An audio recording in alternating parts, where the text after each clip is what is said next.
Hello, and welcome to another episode of Architecture for Kids podcast.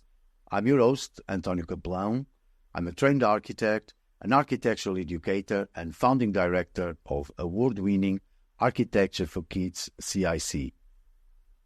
In this podcast, I'm going to talk to practitioners and creatives that share the same passion as I do, to inspire and to engage children and young people to shape their built environment and the creative industries. The podcast is brought to you in collaboration with the Built Environment Trust, the Thornton Education Trust, and the Welsh School of Architecture, Cardiff University. My guest today is Anna Peaty, Assistant Head Teacher at Soho Parish Primary School in Soho, London. She has been working at the school since 2012 and is responsible for curriculum implementation as well as leading on art and design. She supported the school to work towards and achieve the prestigious Artsmark Platinum Award in 2020. Having a background in art with a BA Fine Art degree and an MA History of Art, Architecture and Archaeology, she is passionate about introducing children to a wide range of art and design opportunities during their time at primary school.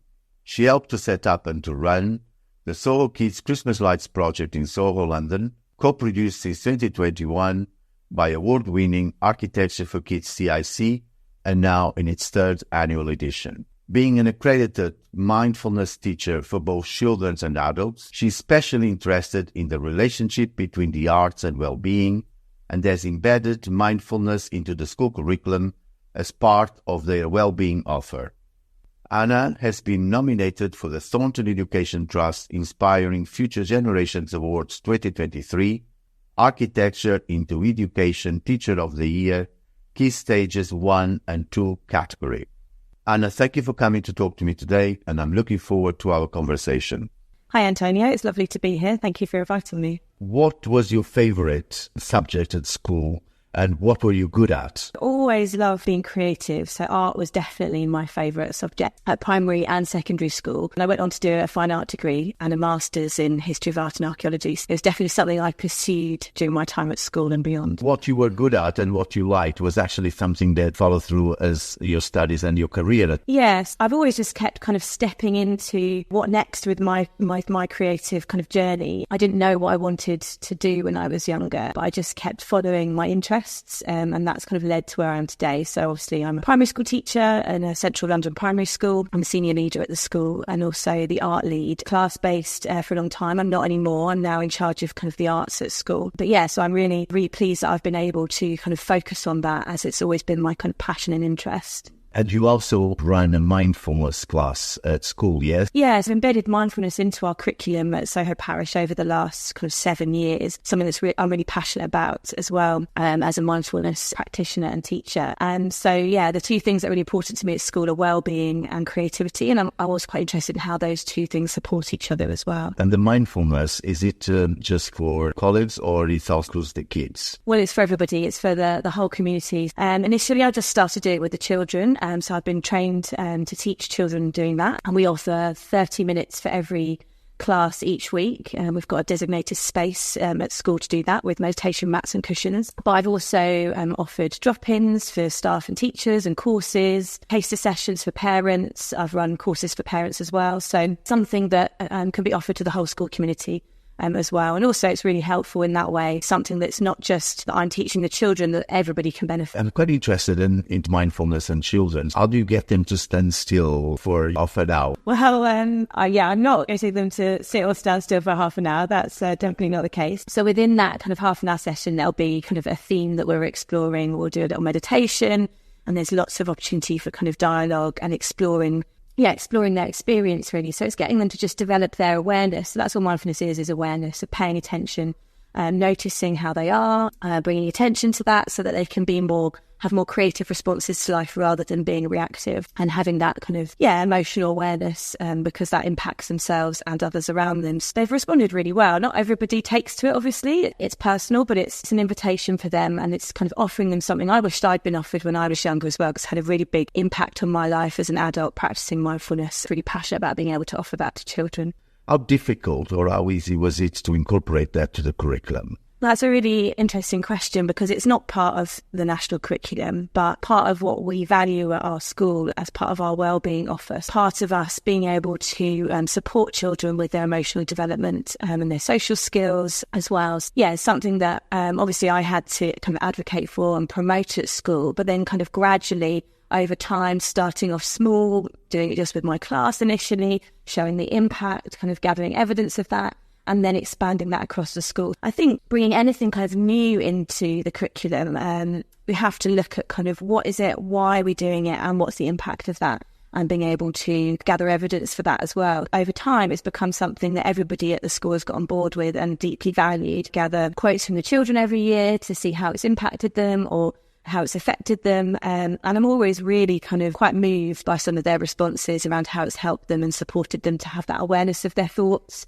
and their responses to things and their relationships and all of that. Can you remember any of the quotes? Not quoting directly here, but children have said that, you know, they've been able to notice how their thoughts aren't always true, be able to get themselves out of those kind of worrying loops that they get into sometimes. They've improved relationships with their siblings, maybe being kind of less reactive to them, to help prepare them for SATs, so being able to help calm themselves down, things like that really, or just being able to kind of come back to their direct experience when they're feeling difficult emotions and kind of work with that. So yeah, along those kinds of lines. You have brought the Arts Platinum Award to the school. Can you talk a bit about that? We were awarded Arts Mark Platinum Award in 2020. So we worked towards that for a couple of years, and I was in charge of kind of implementing that and making that happen. And it was a really great process to take part in. And as part of that, we were looking at developing partnerships with outside arts organisations and also developing people voice. So we initially worked with the London Transport Museum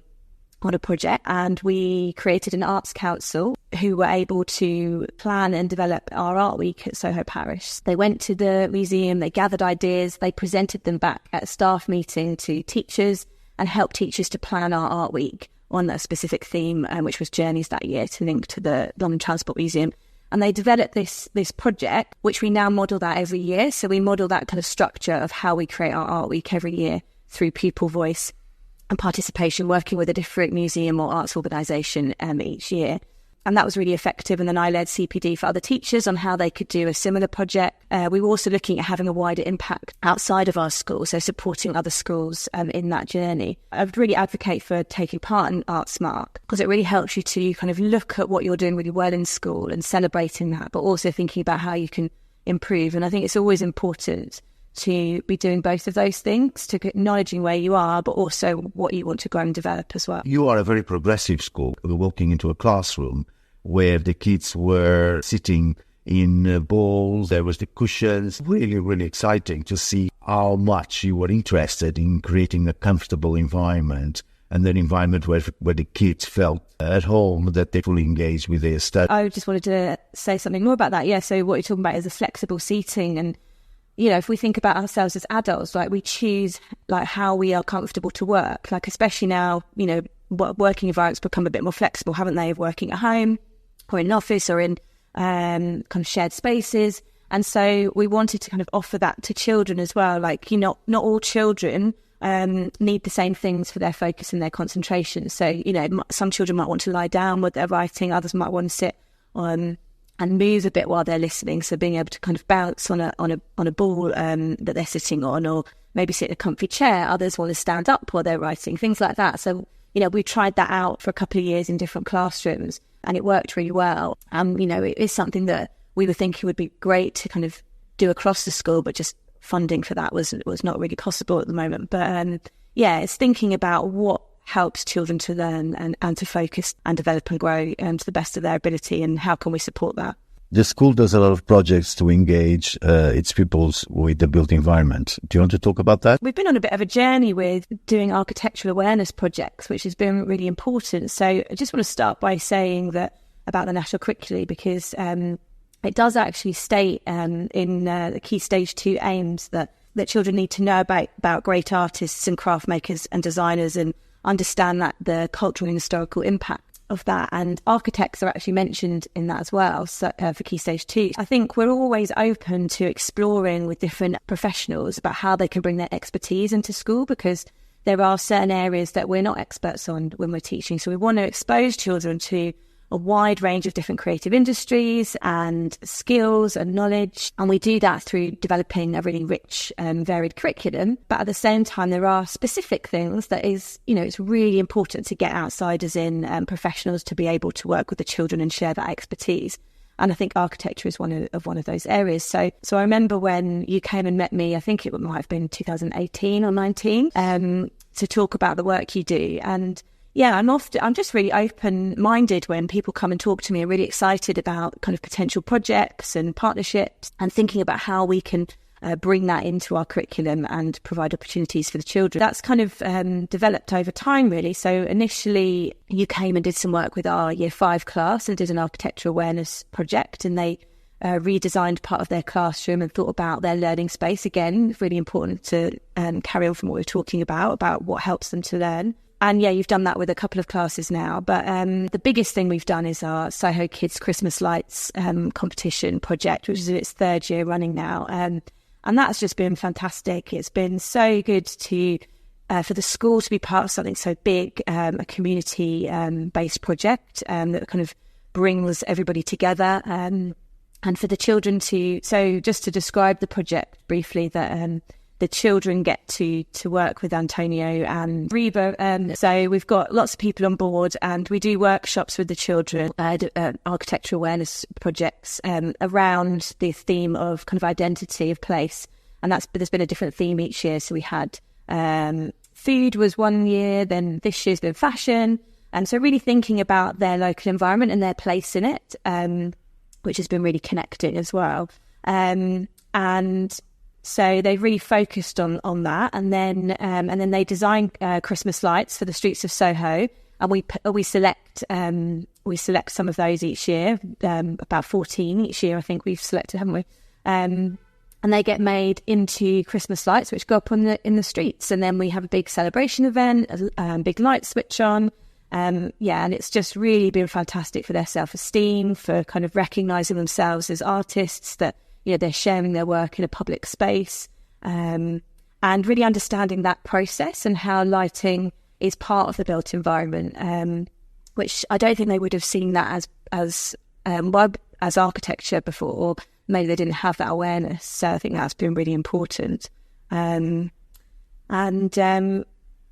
think that's just over time. Again, it's what I was saying earlier, that things grow over time, don't they? And we also were able to, our PTA were really generous to fund a project with you as well, which was our enrichment project, where you were doing an architecture awareness club with the children as well. And then off the back of all of that, as we're coming back to talking about our annual art week, so I always consult our student arts counsellors about what theme they want. And this year they wanted the theme of building the city. So thinking about the built environment, and they wanted to go to Reba Learning. So that was their choice. I didn't kind of initiate that. I think one of them had been with their parent who really liked it and wanted to suggest that as a theme, and we did a vote on what the theme would be.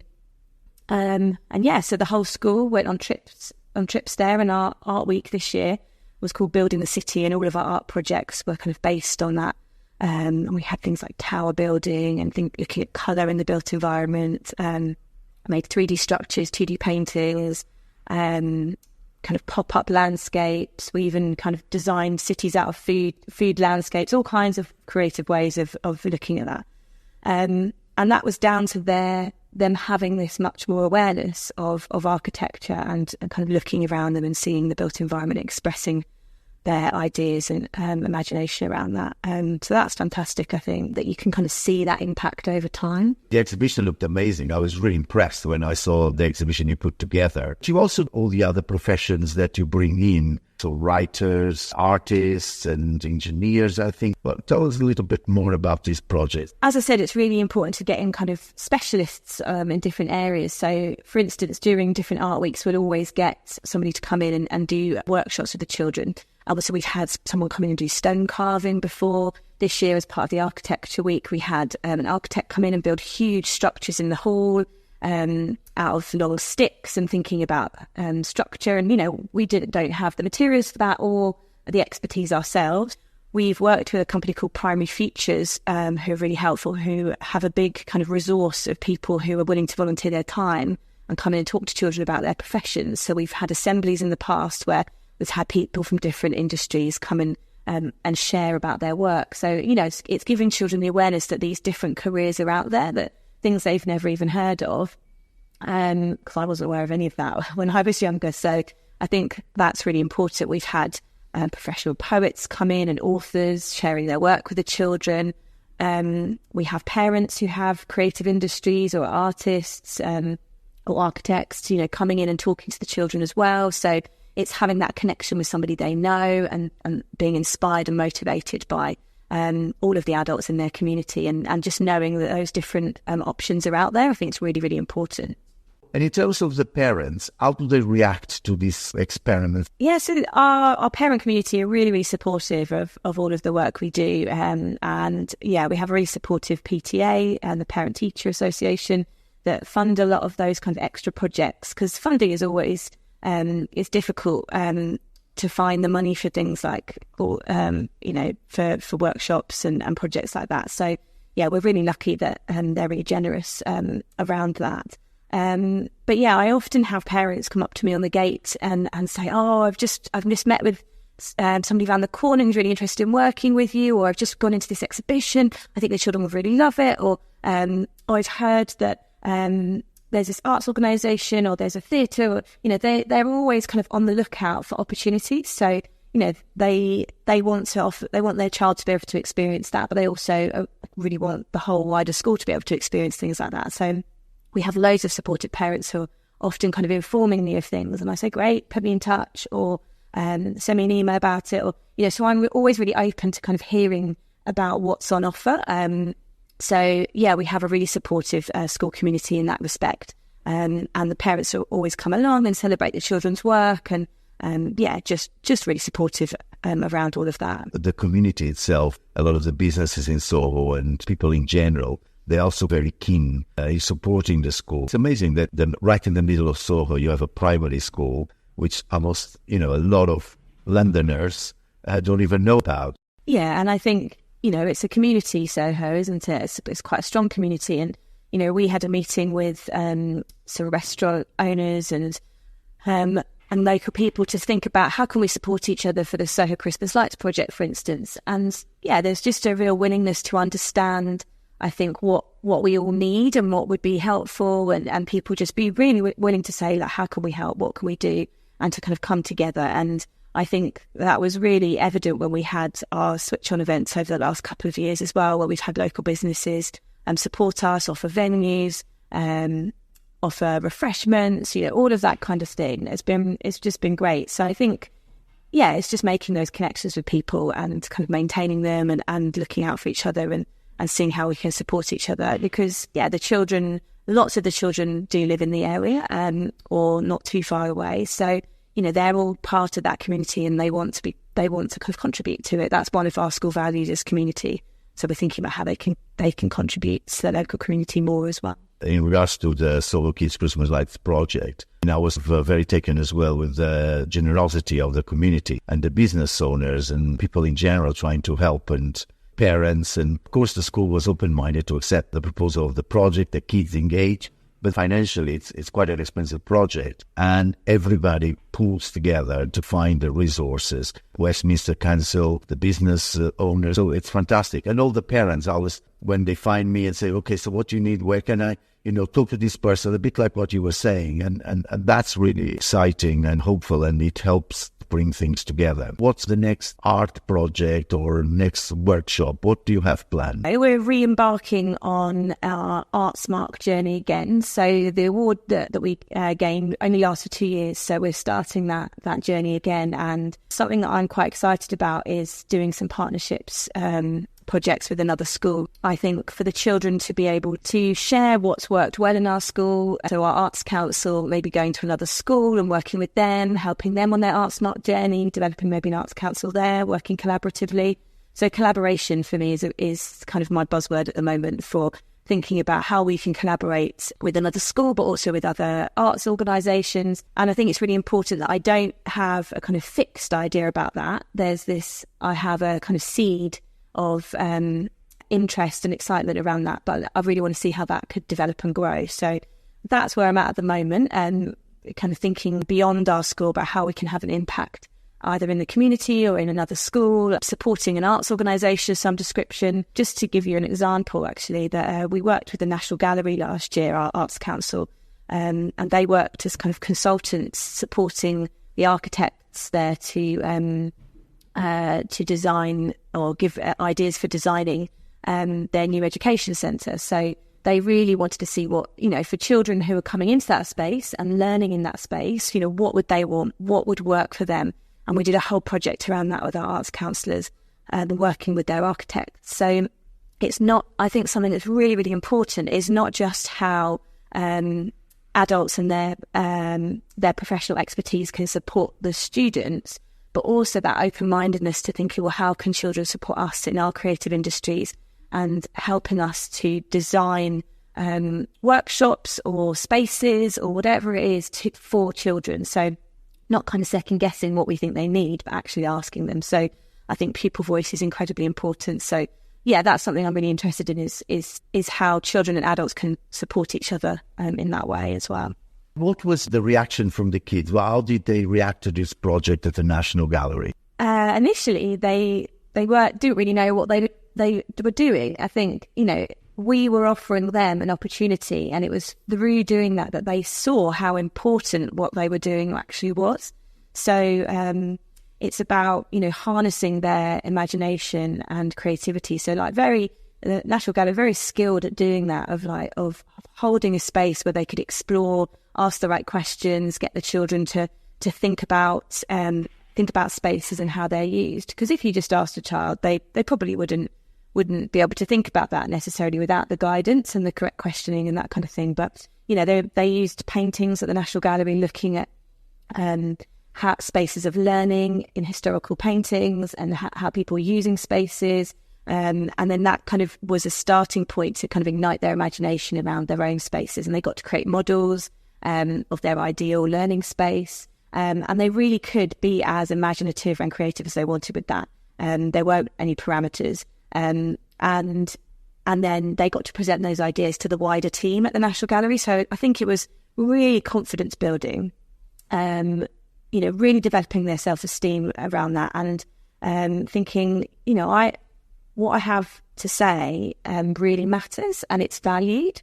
And I think that's such a valuable thing for young people, to feel that they're heard and that their thoughts and their feelings matter. So I think that's been really great, and they've been invited to kind of go and interview the architects now as the project has progressed as well. So yeah, it'd be really exciting for them to see the finished space and see how some of their ideas might have kind of come into fruition as well. And what is the typical day at school? Typical day would be children arrive into the classroom and have an opportunity to kind of talk to each other, engage in a bit of learning to start with. And then we have an assembly. So we're a Church of England school. So we have active worship every day.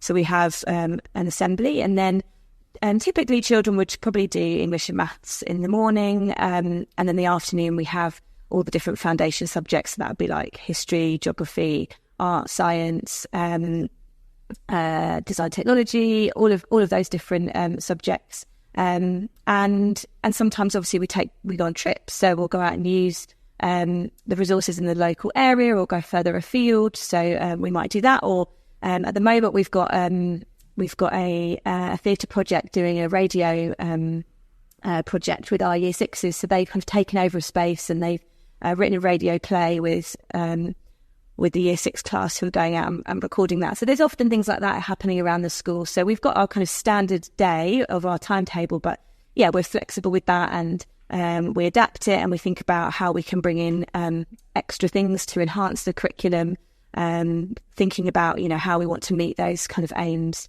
of the national curriculum, but in different creative ways as well. So that's just an example of something that's happening at the moment.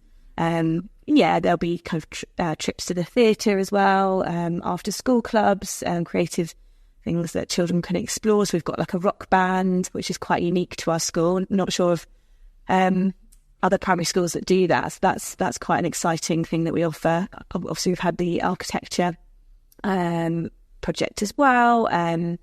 We have a choir. We have an art club. I've been doing arts awards with the children as well, where they work towards a nationally recognised award. So I was running that as an after-school club. So we have things like that as well. So we've got that we've got the curriculum, and then we've also got the extracurricular things as well. And thinking about how, where we bring in all of that creativity. How do they engage? Is it quite easy to get them on board doing things, or how does that process sort of work? Well, this has been a kind of key thing that I've been thinking about. So over the last couple of years, I've kind of redesigned our art curriculum as the art lead, and I really have thought about how we develop children's skills and knowledge over time, and also expose them to a wide range of different art forms and skills, and seeing the progression of that. So that's something that I've thought about with designing our art curriculum.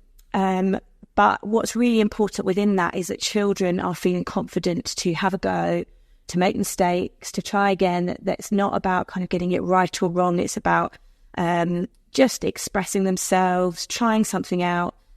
Something I've incorporated into kind of a 6-week scheme of lessons is to always have a lesson where they get to experiment and play with materials. So, if they're being given some clay, they want to be able to try it out and play with it before they do, they practice the skill that you're trying to teach. So I think it's really important that they get a chance to just explore and experiment a bit as well. So, and kind of harness that excitement, that kind of inspiration, so that, and then encouraging them to, they're going to have the opportunity to kind of innovate and develop their work in their own way, but we need to give them the skills so that that's the foundation for them to be able to then do that later on. So I'm quite explicit about kind of saying, we're doing this and this is why we're doing it.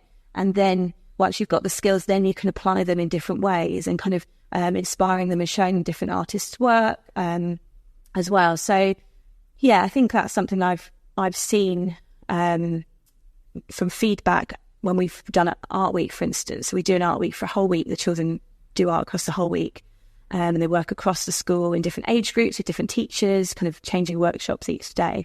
And they just love it. They absolutely love it. Love being able to apply themselves creatively every day, and develop skills over the week.